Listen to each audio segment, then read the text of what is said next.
श्री राधे राधे। हरे कृष्णा। रसोपासना भाग 26। लालन की रसभीनी बतिया।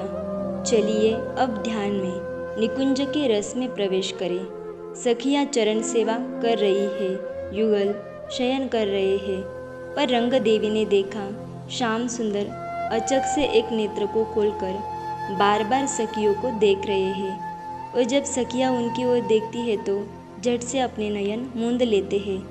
पर कुछ ही देर में वे पकड़े गए। तब धीरे से अपने पास ही बुलाया रंगदेवी को। जब रंगदेवी पास में गई तो धीरे से बोले, कान लाओ मेरे मुख के पास। उप रंगदेवी का हृदय धक्क कर गया। सुगंध जो आ रही थी उनके देह से वो बड़ी मादक थी। बेला और गुलाब की इत्र मानो फैला दी गई हो। रंगदेवी कांपते हुए लालजू के मुख के पास अपने कान को ले गई। कान में बोलने लगे धीरे से श्याम सुंदर। कान में और धीरे से इसलिए क्योंकि कहीं श्रीजी जाग न जाए। रंगदेवी, तुम कब से हो यहाँ? मुझे क्यों नहीं जगाया? बहुत धीरे से बोले थे कान में।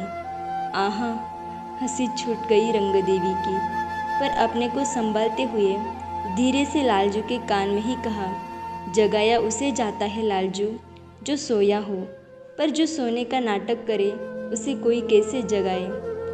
मैं कहाँ जाग रहा था सखी, कान में ही बोले श्याम सुंदर भी। लालन, आप जाग नहीं रहे थे न सो रहे थे, आप तो प्रेम रस में मत्त होकर खो रहे थे।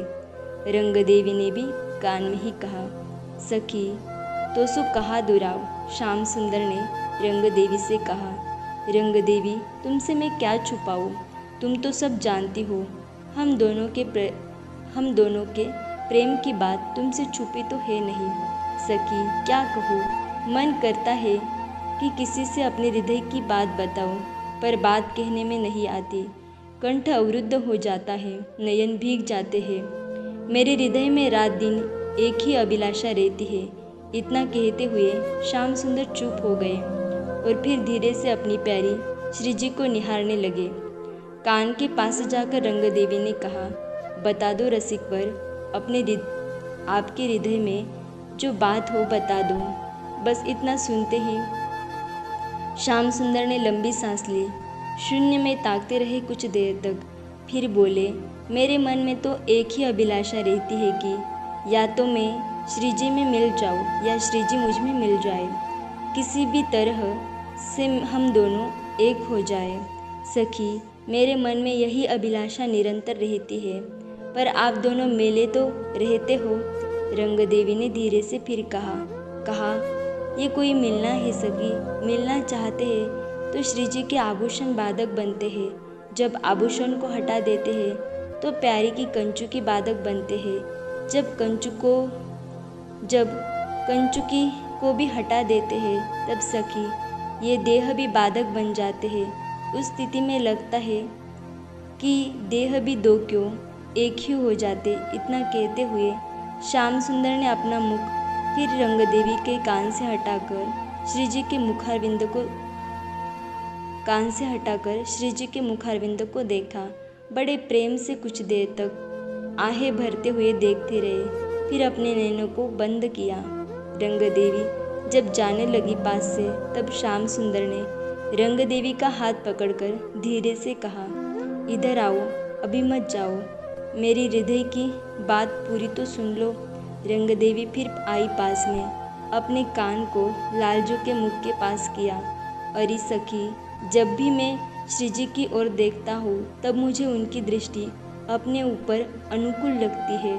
रंगदेवी, क्या बताऊँ, जैसे सूर्य ही वर्षा का कारण है।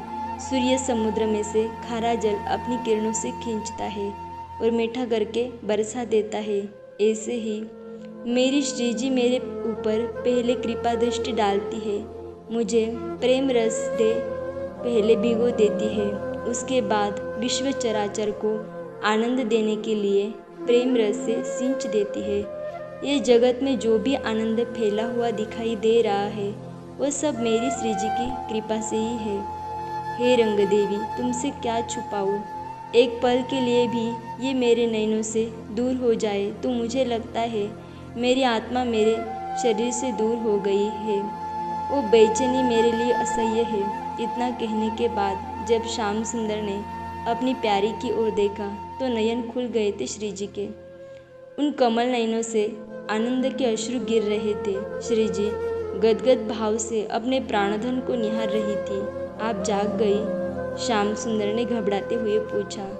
अपने कोमल कर से श्याम सुंदर के कपोलों को छूते हुए श्री जी ने कहा, प्यारे, तुम्हारी